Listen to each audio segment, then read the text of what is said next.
नमस्कार दोस्तों, भेट पीएनटी में आप सभी मित्रों का स्वागत है। दोस्तों, अभी आप देखिए कि पशु का जो जनरेशन है, जो नस्ल है, उसको हम लोग चेंज कर दिए। चेंज करने के बाद क्या है कि आज के पशु के बच्चे जो हैं कुपोषण के शिकार हो रहे हैं। और ये सत्य है दोस्त, यह सत्य है कि पशु का बच्चा कुपोषण का शिकार हो रहा है। लेकिन अभी पशुपालक भाई उस बच्चे पर ध्यान नहीं देते हैं। सिर्फ और सिर्फ माँ का दूध के सिवा उसको कुछ नहीं देते हैं। अगर यही चीज़ उनके बच्चे पर अगर लागू किया जाए तो जन्म लेने के बाद बहुत सारा वैक्सीन उनको दिलवाएंगे, फिर माँ का दूध तो पिएगा ही बच्चा। लेकिन पशु का जो बच्चिया है उस पर कोई ध्यान नहीं है। कुपोषण के शिकार कैसे होती, उसका लक्षण क्या है? अब पेट ढोलक की तरफ फेंक दिया, 6-6 महीना 8-8 महीना हो गया, सही से ग्रोथ नहीं हुआ, 2 साल 2.5 साल की बच्चिया हो गई, हिट में नहीं आई, जननांग का विकास नहीं हुआ। तो ये सब क्या है? यही सब कुपोषण का लक्षण है। और ये कुपोषण का लक्षण इसलिए होता है कि बच्चा जब यूट्रस के अंदर रहता है तो यूट्रस के अंदर वो सेफ रहता है। लेकिन जैसे ही यूट्रस के बाहर आता है तो मात्र 24 घंटा तक उस बच्चे को माँ का इम्यूनिटी काम करता है। उसके बाद उस बच्चे को माँ का इम्यूनिटी काम करना बंद कर देता है। और एक बच्चा को रूमेन डेवलप होने में 5 से 7 सप्ताह का वक्त लगता है। 5 से 7 सप्ताह में रूमेन डेवलप होगा तो उसके बीच के उसके जो पहले वाला जो समय है, जो दिन है, उसमें उसको माँ का पीला गाढ़ा दूध अत्यंत जरूरी है। और आज के जो नस्ल है, जो गैया है, हैवी मिल्किंग गाय है, ज़्यादा से ज़्यादा दूध देने वाली गाय है। साल में जो है वो अगर प्रेगनेंसी अवस्था 9 महीना का है तो 8 महीने तक वो दूध देती रहती है। तो कोलेस्ट्रॉल और इम्यूनोग्लोबिन उस दूध में अवेलेबल हुआ कहाँ से?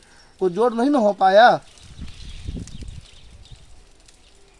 तो इम्यूनोग्लोबिन और कोलेस्ट्रॉल का एक शानदार बेस लेकर आया है, उसका नाम है काफ ग्रो।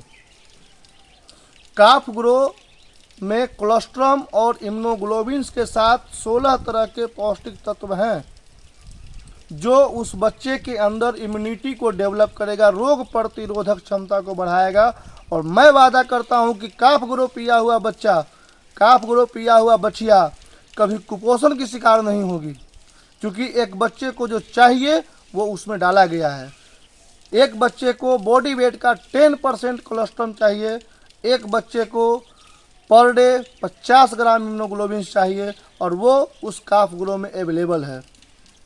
आप एक बार जरूर उपयोग करें काफ ग्रो। और अगर बच्चिया को कुपोषण से बचाना है तो काफ ग्रो ही पिलाना है। बस पिलाने का डोज है 500 ml में, वो डब्बा में आता है। 25 ml पर डे पिलाना है, 20 दिन पहला बार, उसके बाद 10 दिन और, मात्र 1 महीना पिलाइए। उसके बाद देखिए आपका जो बच्चिया है कभी कुपोषण की शिकार नहीं होगी। और अगर जवान हो गई, अपने रूप में आ गई हिट में आने के लिए, तो 14 से 18 महीने के अंदर वो गाभिन हो जाएगी हिट में आकर के, और लंबे समय तक बांझपन की शिकार नहीं होगी। ऐसे बहुत सारा गैया देखते होंगे 2 से 3 बच्चा देने के बाद बांझपन की शिकार हो जाती है। ऐसा नहीं होगा। तो जिस तरह हम लोग नस्ल को चेंज किए हैं, विदेशी नस्ल को लाए हैं, उसी प्रकार आप लाएं। दूध जरूरी है। तो बच्चे को क्यों कुपोषण के शिकार बना रहे हैं? बच्चे को कुपोषण से बचाना है। बच्चिया पेट ढोलक के तरह नहीं फेंके, सही से जननांग का विकास हो, सही से सही समय पर ग्रोथ हो, और इसके लिए काफ ग्रो जरूर दें। एक बेहतर समाधान है काफ ग्रो। कुछ नहीं, बस इसके अंदर डालें, इसको खींचे,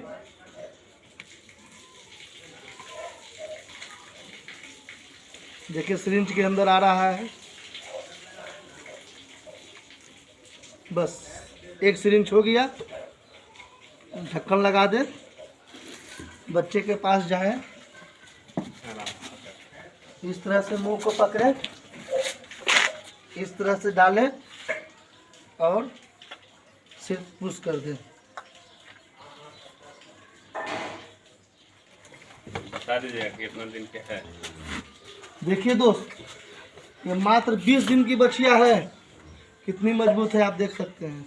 तो बच्चे को कुपोषण से बचाएं और काफ ग्रो जरूर पिलाएं। धन्यवाद।